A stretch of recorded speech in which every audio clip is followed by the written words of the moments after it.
Welcome back, beautiful souls, to Falling in Love with Life.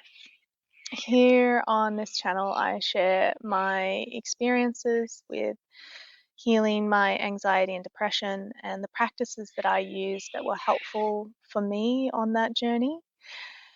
And I hope that by sharing that I can help you find some things that help you on your path to healing your own anxiety and depression if you have it, and falling in love with life. So, today I wanted to talk to you about something that has created a huge shift in my life and how I experience the world around me, and that is getting comfortable with discomfort. But before we get started, as always, I invite you to close your eyes and feel into your heart space. And breathe into your heart space without judgment and with compassion.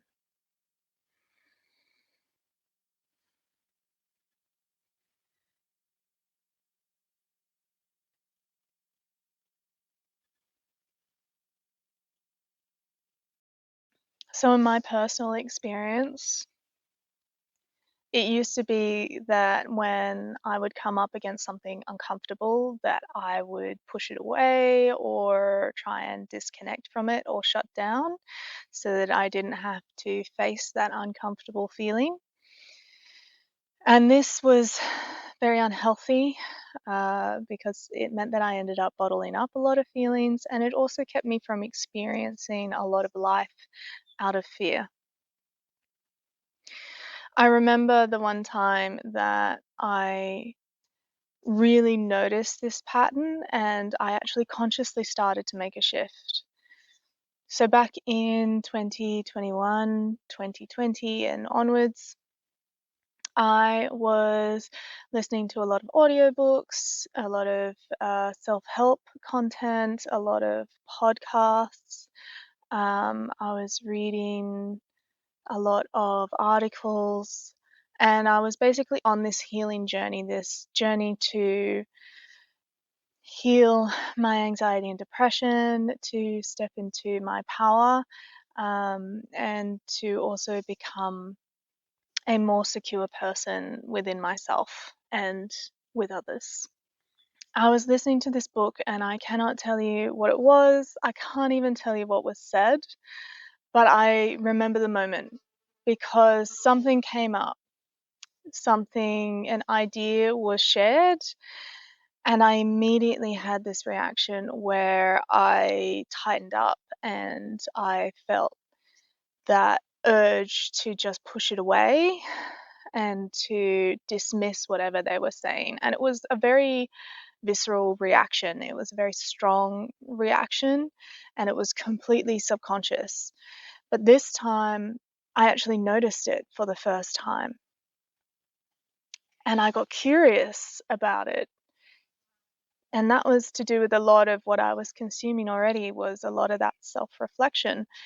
So that had given me the tools to actually notice that I was feeling something different, that something had changed in my inner world because of something that had been said in this audiobook. So in the past, I would have simply shut the audiobook down. I would have dismissed probably the rest of that text and the author, and I would have moved on to something else that didn't upset me in the same way, that was easier to consume. But this time, I got curious and I thought, "Oh, what is it about this that is, upsetting me in this way?" And I was curious about why, what was coming up for me, and what this was telling me about myself, how I could use this information. I thought to myself, maybe this is something actually of value that could help me on my journey. So I should at least try to be open to what is being said. And if it's not of value and I still don't agree with it after I've thought about it logically, then there's no harm in me having listened to it. I can always just dismiss that thought And there might be other things in that book that are of value to me instead. So that mindset was the big turning point for me on my journey. Now, this is a lot easier said than done. Our brains, our minds are wired to keep us safe, to keep us in the familiar, and to keep us in things that feel comfortable, even if those things are not the things we want anymore. And that was a big thing that kept me stuck in my anxiety and depression for a long time, was because even though I didn't want to feel that way anymore, I was so used to it and so familiar with it that it was easy to stay there. At least I knew what my future looked like. And it was very comforting to my anxiety to stay in those feelings, in those patterns, and to continue those same processes that I had been going through, rather than trying something different, which might make me feel better or might be dangerous. Now, a lot of what we experience in life that is challenging is far from actually dangerous to our person or even to our mind. But the ego doesn't really recognize that. It just wants things to stay predictable and easy because that's where safety is. When you think about it, though, if you stay there, you're going to stagnate. Even this is reflected in our physical bodies. If our muscles want to grow, if we never use them, they'll waste away. They won't get any stronger. Or if we just keep using them exactly the same way we always have, if we never go up in weights, if we never push a little bit harder, everything's going to stay the same. But if you stress that muscle, if you push it beyond what's comfortable by taking on a heavier weight, by doing a little bit longer, whatever it is, then you give it time to repair, that muscle will grow and it will adapt to the new circumstances. And that's the same with our mind and our emotions. So we want to have that time of where when something feels challenging, we perhaps stretch a little bit, we feel into that without getting into the stressed zone. So I think of it as comfort zone, stretch zone, stressed zone. If you're in the stressed zone, if your cortisol goes up, if your adrenaline goes up, then your learning goes down. So we want to stay in that little zone that is between comfort and stress to just stretch a little bit more. Now, this zone varies a lot for people. If you haven't been in the habit of doing this zone can be quite small. So we want to start quite small. And then after we do whatever is in the stretch zone, we want to have a time where we return to comfort. So you don't want to be in the stretch zone all the time because you will inevitably end up tipping over into the stressed zone. We want to be in comfort, stretch, return to comfort. And through doing that, we will be able to grow our stretch zone and we will also be able to expand our comfort zone. Now, stretching is really important. Returning to comfort is really important, but you don't want to return to comfort so much that you never stretch again. This is a process of going in and out of what's comfortable for you. Returning to, if you are in the moment where you have felt discomfort and you want to try and stretch yourself a little bit, the process I use is I first have built awareness about what I'm feeling in my body. So you want to become really familiar to what's going on in your body, and you do this just by going about your day and noticing what you're feeling throughout your day. Are you tired today? Are you stressed? Are you happy? Are you excited? Are you perhaps a little bit flat? Learning to name those emotions as you go throughout the day and recognize them will build your awareness.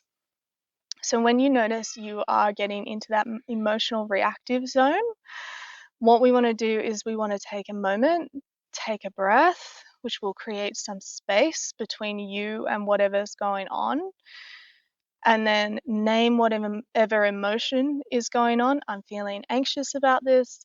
I'm feeling upset about this. I'm feeling angry about this.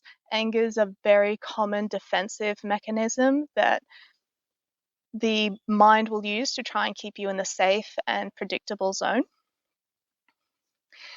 Any of those emotions. So take a breath, feel your emotion, and then I want you to start to think about it from a more pragmatic point of view and think, where is this coming from? Get curious about it.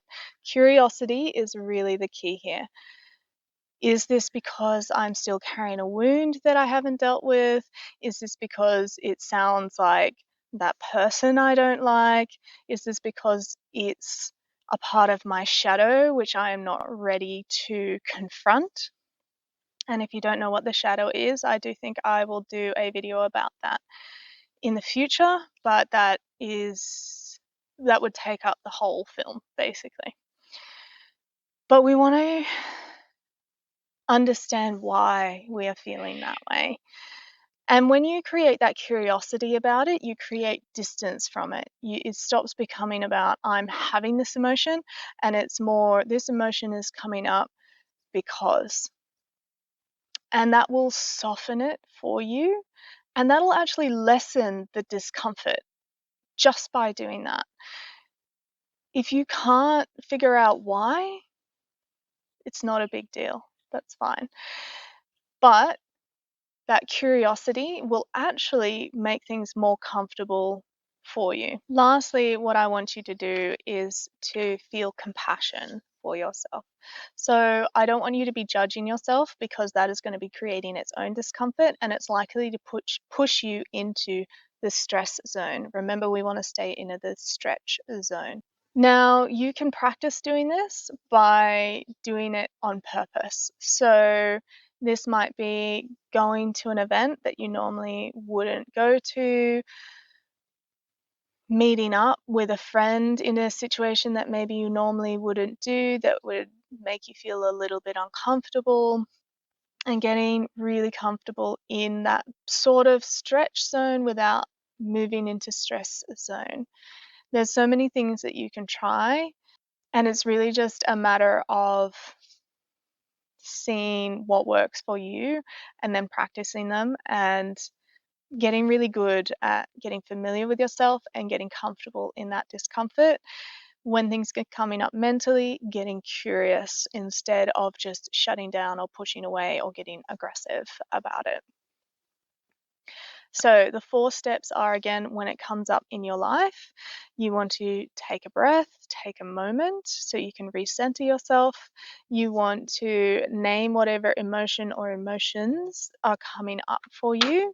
And then you want to get curious about what's going on, try and find the root cause. And then lastly, you want to remain compassionate towards yourself about it all. For me, this shift has been really instrumental in my healing journey in coming through anxiety and depression and learning to fall in love with the life. So I hope that you will try it yourself. And even if this was a little bit difficult for you to watch, I hope that you will remain curious and open to it. If this resonated with you, I would love for you to subscribe so we can keep going on this journey together of falling in love with life.